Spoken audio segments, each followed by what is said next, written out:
Hello, my name is Chase Stansbury, and today I'm doing a project for my early humanities class. And the project I'm doing is a Curators Corner project.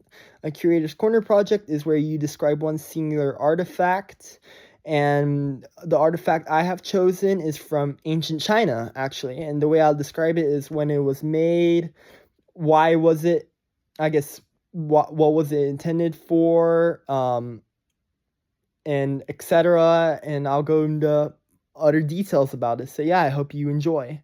So this artifact was found in 1965 by a group of archaeologists who went to an ancient tomb along an aqueduct on the Jiang River Reservoir in Jingzhou, China. And they found over 2,000 artifacts. And the most significant and intricate artifact they found is this beautiful sword called a guojian, the sword of guojian, also known in Mandarin Chinese as guojian zhijiang. And before I show more of the sword, I like to go into a bit of the history of, when it was made. So basically, it was made during the spring and autumn period in ancient Chinese history, where many of the Chinese kingdoms, I guess they were more independent, or they were kind of like clans, as you would say. This was very common as once a Chinese dynasty fell, China mostly broke apart into different regions or their own little area. And this sword was made in the kingdom of Yue, which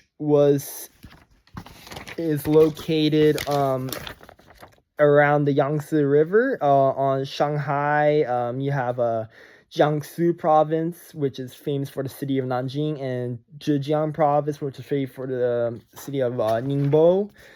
Those are very important cities today, even in China. It's a very fertile region and heavily populated, so you can imagine it was very important to the people of that region as well. So basically, this sword was made in around 700, late 700 BC to early 400 BC, and you can even narrow it down, but I like to describe the sword a bit first. So the sword is about 22 inches long with a 3.3 tilt, and it's mostly made out of copper, but if you see these gold edges, that's actually tin. And the reason they use tin is to have a sharp edge, and it makes it a bit larger.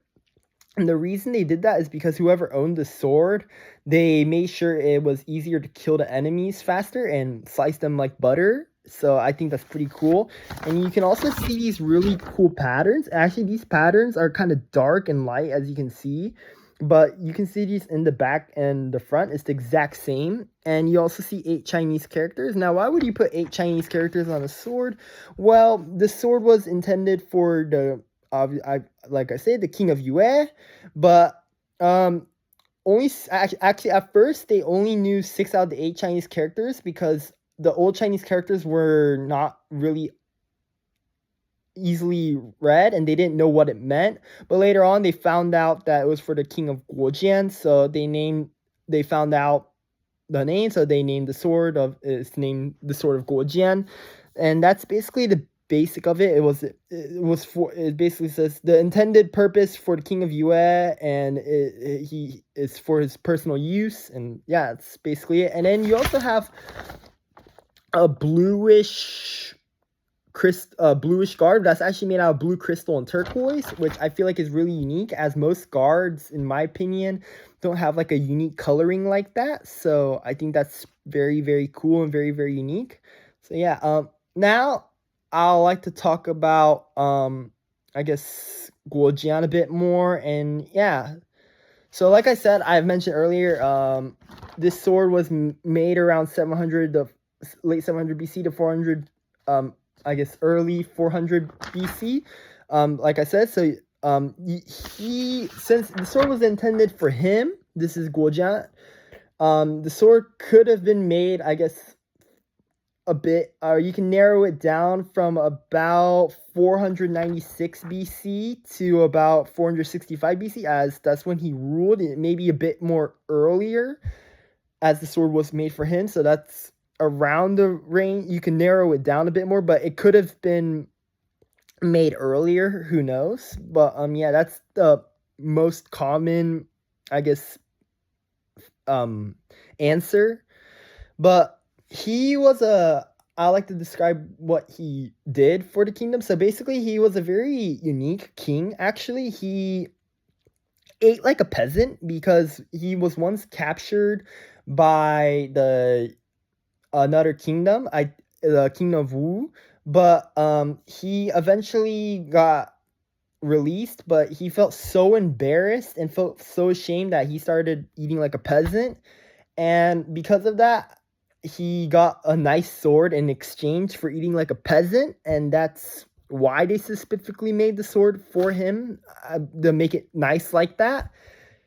Which, because I feel like a lot of the swords in China or even across the world, like, I guess, kind of look a bit similar, like that silver looking sword and stuff like that. But this sword is a bit more different and a bit more unique, and I think that's pretty cool. And he also was very strong and capable leader. He was one of the strongest leaders of the Yue Kingdom during this time, and he led the Yue Kingdom to many great powers and very great victories. And but after he died, it kind of fell apart. Like, it just went in a downfall, and he didn't.